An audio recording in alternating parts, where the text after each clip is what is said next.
Well, Eddie, we're on the ground in Las Vegas. I don't really know what hasn't happened since we left the UK yesterday. Rumours all over the rumour mill, breaking news dropping left, right and centre.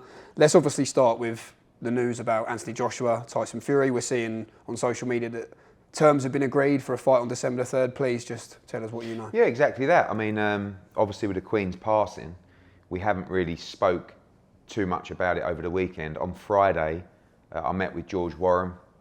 That we had an offer for the fight. We weren't happy with all the terms. We tried to negotiate those terms and we were told there is no negotiation, take it or leave it, and we took it. We accepted the offer in writing on Friday, obviously let the weekend pass, and then this morning AJ 258 and ourselves just put a statement out to say, look, just to let you know, we've accepted all terms put forward by Tyson Fury for that fight. Spoke to George Warren again this morning. We expect to receive a contract in the next couple of days. And hopefully we can move forward with a fight. You know, there's no reason not to now. The key terms are agreed. Obviously, there's broadcaster situations to sort out, which at the moment is all extremely positive. So fingers crossed. I'm not going to go too deeply into it and not start he said, she said, because at the moment, you know, we're in a good place. It's not what we expected. You know, coming off the Usyk defeat, I felt AJ would come back with an easier fight in December and maybe one in the spring, and then Dillian Whyte and Wilder. But this is the fight that AJ's wanted for so long, and he wasn't prepared to wait any longer. You know, he felt this could be his only opportunity to get the fight with Tyson Fury. Everybody asks him about that fight all the time. He's continuously fought all challengers. He's continuously fought everybody that people wanted him to fight or tried to fight them, and this is another example of that. So, as I said, you know, I think Mr. Fury has a great deal, but this one wasn't really about the money for AJ. This was about the challenge, and we accept the challenge. The terms that have been reported 60-40, first fight in favour of Tyson Fury, 50-50 split if AJ wins the rematch. Are those accurate as far as you're concerned? Yeah, I mean, as I said, we weren't allowed to negotiate.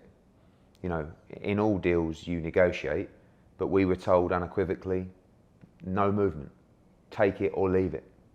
And, you know, we were treated like the B-side going into the fight. Whether that's right or wrong, it doesn't really matter, because it came down to AJ wanting the fight. And remarkable run. You know, I'll talk about Anthony Joshua's resume, you know, and dating back to Dillian Whyte and Brazil and Molina and Klitschko and Takam and Parker and Povetkin and Ruiz, Pulev, Usyk, Fury. I mean, this may be the greatest resume or run of fights for any heavyweight of our generation. He still probably won't get the credit, but I hope he does, because ultimately, you know, the gauntlet was laid out and he ran it, and he wants this fight. We've done this interview a few times now, Ed, where we've spoken about Joshua Fury. It's looked like it's moving in the right direction. Can you say, hand on heart, this is the closest it's been to happening? No, because the closest it's been, you know, we signed the contract for the Fury fight. The fight to take place in Saudi Arabia, that fight was agreed, signed. That was the undisputed fight, and unfortunately the arbitration ruling meant that fight couldn't take place. So, you know, we've already signed for this fight previously. People talk about, does AJ want this fight? People need to realise AJ has never backed down from a fight. He signed for this fight before. He's accepted the fight again now. So we have to receive a contract first. That's the first thing. But generally, you know, if they really want the fight will get made. He's all in for the fight. So I always have my doubts, you know, when it comes to Tyson Fury.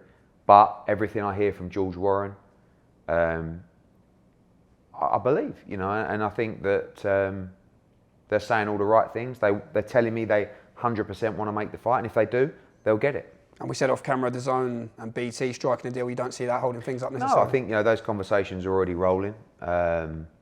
I don't see any reason why that can't be an amicable solution can't be found for that. Obviously, you've got ESPN in America, you've got DAZN. You know, the broadcasters could stop this fight, but I don't think they want to stop the fight. I think it's in everybody's interests for the fight to take place. I don't think any broadcaster would want to be the reason that the British public didn't get this fight, and everybody's extremely positive about the fight. Everyone's extremely excited. Sometimes a fight like this can happen against the head. You know, for years you wait for it, and times it definitely should have happened, and now maybe is a time that I say it shouldn't happen, but you at least expected it to happen, and it happens. So fingers crossed. Do you give AJ more chance of beating Tyson Fury than perhaps you did heading into the Alexander Usyk? I thought he'd beat Usyk. I always think AJ's going to win. You know, I back him every time. I've got his back every time.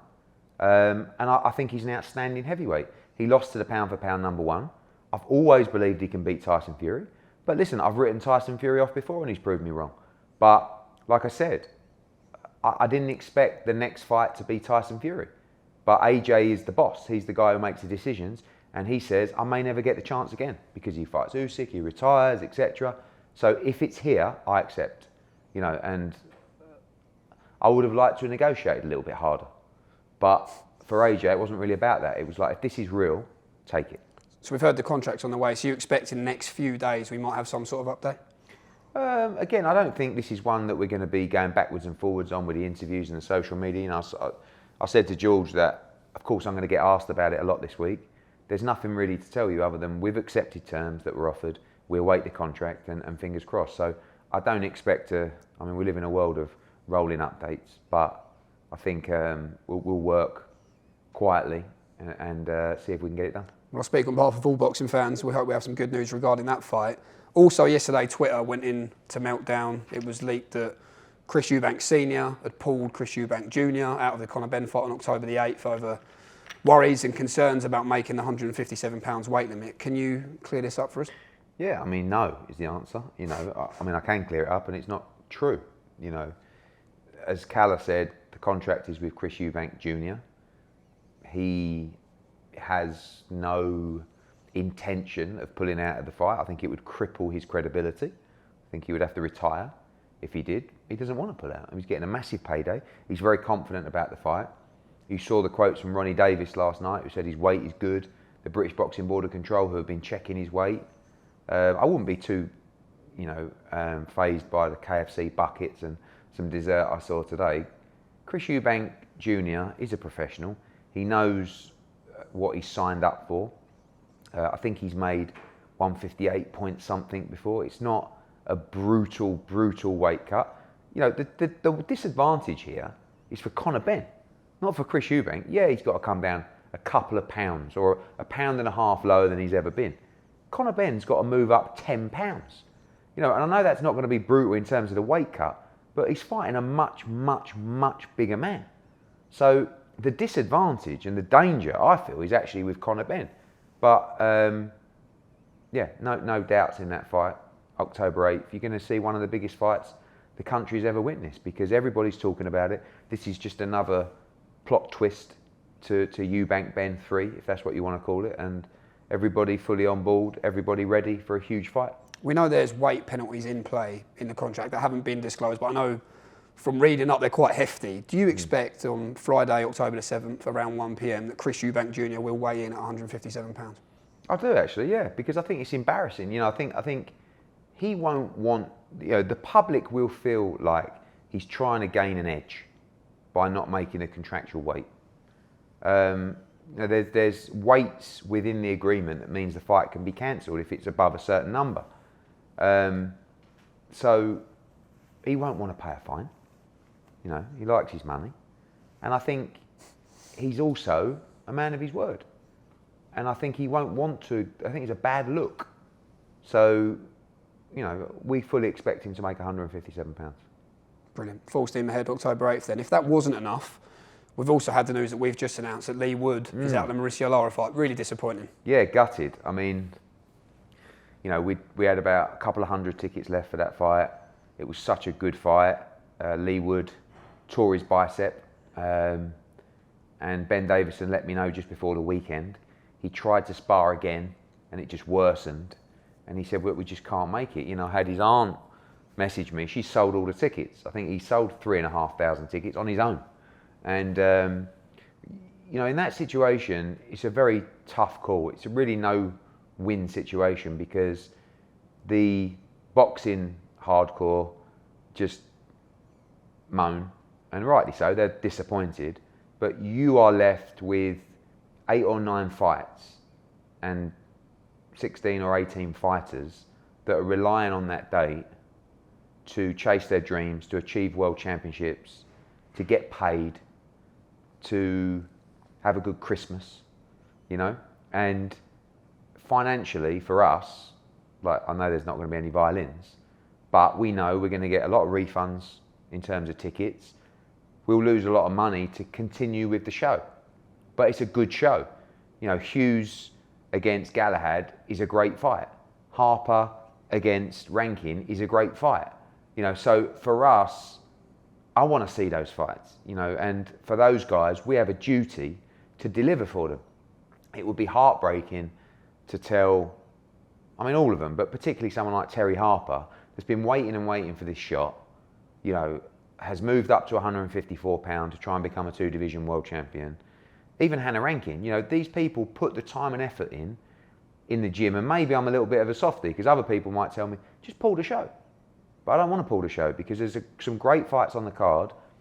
These people deserve the opportunity to fight, to get paid, to become world champion, to chase their dreams. And ultimately, I just couldn't do it. And I couldn't do it to Steffi and Terry to say, sorry, like we'll have to find another date. And you see that so often, you know. So we go ahead. It's still a great show.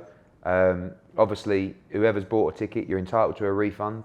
If not, come along for a great night. And we'll see you in Nottingham Arena. I'm delighted that the Zone have supported us in the same way as we're supporting the fighters, and that's important for any broadcaster, for any promoter, to make sure that you deliver for your fighters. It looked like the winner of this fight was going to fight Leo Santa Cruz. Do you believe you want to reschedule the Wood-Lara fight, or might we see Wood-Warrington next spring instead? Yeah, I do want to reschedule the fight because it's a great fight, and I know Lee Wood will want to as well. So I think he's got about 6 weeks out to recover from his injury. Doesn't need an operation, which is good news. So whether we box him at the end of the year or very early in 2023, we'll see. We're trying to finalise terms for Josh Warrington against his mandatory Lopez, which is a very tough fight. And we want to make Lee Wood against Josh Warrington. You know, that's the big unification for next spring, summer. Santa Cruz is there as well. He's unifying against Vargas. So things are coming together. But, you know, first things first, Lee Wood rests up, and we see if we reschedule the Lara fight. Like I said right at the start of this interview, Ed, we're on the ground in Sin City, the small matter of the trilogy, Canelo Golovkin, grand arrival starting very soon. How's your mindset being a part of such a big It's match? great, you know, obviously dealing with the things you guys have asked me to sit down and talk about. That's just a standard day in boxing, really. I mean, in boxing, no day passes without a problem. But when you're here and you just get in a lift and you go down to the MGM lobby and you see thousands of people awaiting Canelo Alvarez and Gennady Golovkin for the grand arrivals for the trilogy. And Eddie Hearn, they're waiting for you to arrive. Well, they're not. No, not really waiting for me, but I'm part of it, and I'm pleased to just watch it and be part of it. And you can't help think how lucky we are to be part of it, because as a kid, I used to watch all these kind of fights. You know, I'd sit at home and you'd watch all these massive fights in Vegas, and you know, my dad brought me to a few here. You know, he had Naz fight Barrera at the Mandalay Bay, at the MGM here. He had Herbie Hyde fought Riddick Bowe. You know, was involved with fights, but you know, to be lead promoter in a fight like this, it's pretty mental when I look back at it. You know, I was looking at a video of Canelo Alvarez today talking about his recent ring walks, and I was looking at the ring walk for the Billy Joe Saunders fight, 74,000 at the Dallas Cowboys Stadium, and I was like, God, we did that. You know, just a little company from Essex. And it's, you know, we've got such a great team, such huge visions, but we should just take a minute to sit back and say, wow, we're in it. You know, we're here. This is a massive fight. I think the fight is going to be incredible. Honestly, I think Gennady Golovkin will be so well suited and strong at 168 pounds. I think all the pressure is on Canelo Alvarez.